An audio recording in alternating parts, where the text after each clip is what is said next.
Jesus, é para você! Ouça agora mais um lindo testemunho. Em 1836, Müller abriu a primeira casa, quando ainda não tinha 30 anos de idade. A comida para os órfãos chegava muitas vezes minutos antes da hora de ser servida, embora as crianças nunca soubessem disso. Mais e mais crianças suplicavam a Müller para recebê-las e ele alugava mais casas. Mas essas logo abarrotavam, por isso, em oração e conversa com os cristãos de Bristol, ele decidiu construir um grande e moderno edifício para os órfãos. Este projeto começou em 1845, exatamente quando a tempestade da divisão entre os irmãos estava se formando em Plymouth. Em 1848, mesmo enquanto Darby estava atacando Müller, o primeiro dos imensos orfanatos estava quase completo. E enquanto a carta de Darby excomungando toda a Assembleia de Bethesda estava circulando pela Inglaterra e ao redor do mundo, o telhado foi estendido. Enquanto a divisão progredia e os antigos amigos se voltavam contra ele, Müller continuava esperando em Deus por fundos e provisões. Em 1870, depois de profundas e repetidas provas de fé, a última das 5 magníficas casas de pedra para 2.000 órfãos foi levantada exatamente fora de Bristol, em Ashley Down. Müller maravilhou-se com o que Deus tinha feito naqueles 34 anos, em resposta à fé e à oração. Além de providenciar comida e roupas para muitos milhares de órfãos, ele tinha a responsabilidade de levantar o ordenado mensal ou salário para mais de 100 empregados. As garotas órfãos eram treinadas como empregadas e costureiras, enquanto os rapazes aprendiam vários ofícios. A cada órfão era assegurado um emprego antes de deixar as casas, ou Müller pagava o salário de aprendiz deles ao patrão que os ensinaria uma profissão. Cada órfão saía com um jogo completo de roupas. Um homem que vivia próximo dos orfanatos disse que sempre que ele sentia dúvidas sobre o Deus vivo vindo à sua mente, ele se levantava e olhava através da noite para as muitas janelas acesas em Ashley Down, brilhando na escuridão como estrelas no céu. Havia um imposto sobre janelas grandes quando Müller construiu os orfanatos, mas ele disse: "Nós confiaremos em Deus para o dinheiro do imposto. Deixem as crianças ter luz e ar." Pessoas por todo o oeste da Inglaterra e ao redor do mundo ficavam sabendo sobre os orfanatos. Também reconheciam o poder e a provisão de Deus que se tornavam acessíveis em resposta às orações fiéis de Müller e seus amigos. Tarde na vida, Müller, que falava 7 línguas, viajou para 42 países em viagens missionárias e pregou o evangelho para multidões de milhares.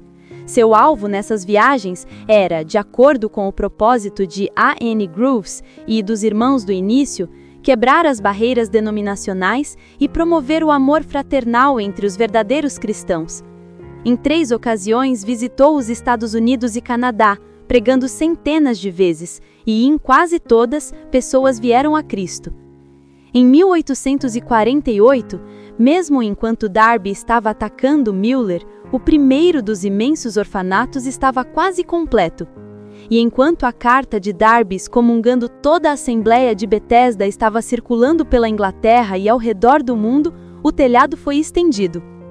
Enquanto a divisão progredia e os antigos amigos se voltavam contra ele, Müller continuava esperando em Deus por fundos e provisões. Ouça agora mais um lindo testemunho. Meu nome é Paulo, tenho 47 anos, sou casado com a Luana e pai de 2 filhos, Lucas, de 19 anos, e Mateus, recém-nascido.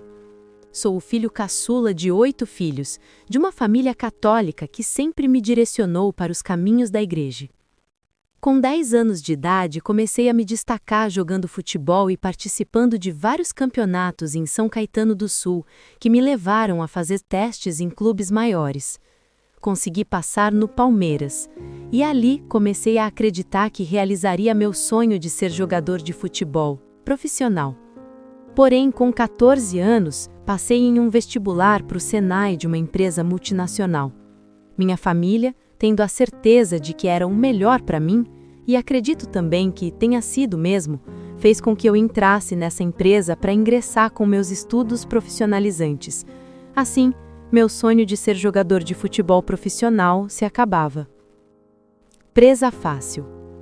Juntando essa frustração com o falecimento do meu pai na mesma época, eu me tornei uma presa fácil para aceitar todos os prazeres que o mundo nos oferecia. Comecei aos 15 anos com o álcool, logo experimentei a maconha e com 16 anos já estava viciado em cocaína. Costumo dizer que nosso inimigo é igual uma fera, que ao ver sua presa fragilizada, ataca com mais força ainda. Infelizmente, é isso que acontece com milhares de pessoas que, em um momento de fragilidade na vida, encontram acolhida em coisas que destruirão sua vida e os planos que Deus tem para ela. Não vos conformeis com este mundo, mas transformai-vos pela renovação do vosso entendimento, para que experimenteis qual seja a boa, agradável e perfeita vontade de Deus. Romanos 12, 2. Meus amigos do bairro também passaram pelas mesmas experiências e vícios. Muitos ingressaram no mundo do tráfico e na criminalidade. Pela graça de Deus e a intercessão da minha família, eu não adentrei nesta realidade, porém convivia com eles e muitas vezes presenciei atos criminosos apenas por estar com os meus amigos de infância. Infelizmente, cheguei a presenciar muito tráfico, assassinatos e roubos, sem minha participação direta, porém, estava bem próximo. Vivendo pelos prazeres. Até que um dia isso se virou contra mim. Arrumei uma briga feia com um deles que tentou me matar. Devido a essa briga, tive que sair da minha cidade e tentar mudar de ambiente, já que aquele me proporcionava risco de vida a todo tempo. Nessa mesma época, eu estava com 28 anos, minha namorada ficou grávida do Lucas. Resolvemos nos casar para tentar uma vida diferente da que eu estava vivendo até então. Nós nos casamos em 2002 e com o nascimento do Lucas, consegui dar uma acalmada na minha vida, porém o vício da bebida e das drogas permaneceram. Com 10 anos de casados, resolvemos nos separar, pois as brigas eram cada vez mais constantes dentro de nossa casa.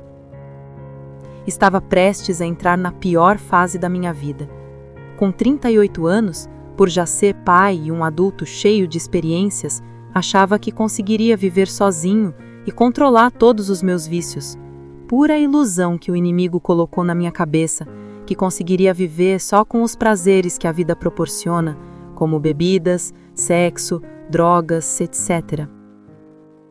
Sozinho, comecei a me afundar mais ainda no meu vício e com isso fui perdendo meus empregos, minha moradia e o pior de tudo, perdendo meu nome e minha dignidade.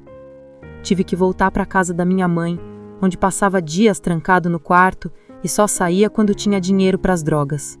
Uma vida muito triste. O sofrimento. Meu filho Lucas, que morava com a sua avó materna, já estava com 12 anos e entendia algumas coisas, como o tipo de lugares que eu frequentava, os amigos que andava e tudo mais. Muitas vezes eu me via chorando sozinho no meu quarto por não conseguir cumprir com as minhas funções e compromissos de pai por causa do meu vício. Isso me levou a um quadro depressivo e eu achava que já era o fim e que minha vida não tinha mais jeito. Por vezes cheguei a usar drogas chorando, pois não queria mais estar naquela situação, mas o vício era mais forte e me escravizava cada dia mais. Até que minha sobrinha me chamou para fazer um retiro de carnaval, o Maranata com os Jovens Sarados, grupo que ela já vinha frequentando há um tempo. Todos viram a forma com que Deus estava agindo na vida dela através desse grupo. A princípio neguei o convite. O que um cara de 40 anos, totalmente viciado, iria fazer num lugar que se chamava Jovens Sarados? Sem vontade e por pressão da minha própria vida, que não tinha mais nada a me oferecer, acabei aceitando ir.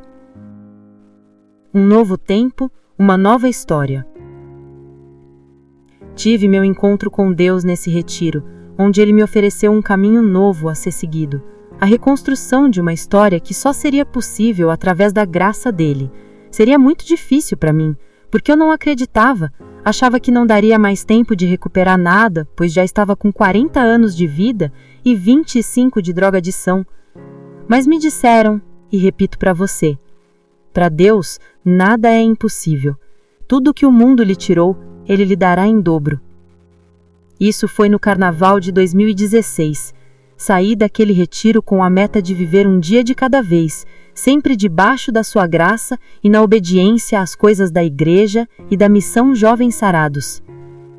Eis que faço nova todas as coisas. Conheci a Luana, minha esposa, nos Jovens Sarados. Juntos levamos a missão para nossa cidade, onde Deus nos aproximou cada vez mais, tanto um do outro quanto dele mesmo. Fui atrás do processo de nulidade matrimonial para poder me casar, pois entendi que minha vocação realmente era o matrimônio e que através dela conseguiria cumprir a vontade de Deus, que é boa, perfeita e agradável. Casamos-nos dia 19 de março de 2022, dia de São José, e tivemos a graça de ser o padre Edmilson Lopes, fundador dos Jovens Sarados, a celebrar o nosso casamento, um momento de grande júbilo e alegria em minha história. Nosso filho Mateus nasceu dia 23 de janeiro de 2023. Meu primeiro filho, o Lucas, mora conosco atualmente, cumprindo a profecia de que Deus me daria tudo de volta e em dobro. 5 pedrinhas e 7 tesouros. Com a graça de Deus, estou limpo há 7 anos e não precisei de internação. Fui salvo dos vícios por Deus através da vivência das 5 pedrinhas e dos 7 tesouros, que são o estilo de vida Jovens Sarados. Lutar pela salvação das almas jovens foi e é meu combustível para continuar vivendo um dia de cada vez na minha caminhada terrena. Nós existiremos enquanto houver em nós essa loucura pela salvação das almas jovens. Padre Edmilson, muito obrigado. Que Deus abençoe a sua vida. Tio Paulo, Jovens Sarados. Deus falou com você hoje? Então compartilhe esta mensagem. Compartilhe, deixe seu comentário e visite nosso site www.jesusepravocê.online. Lá você pode deixar seu testemunho e receber materiais especiais, um presente da fé para o seu coração.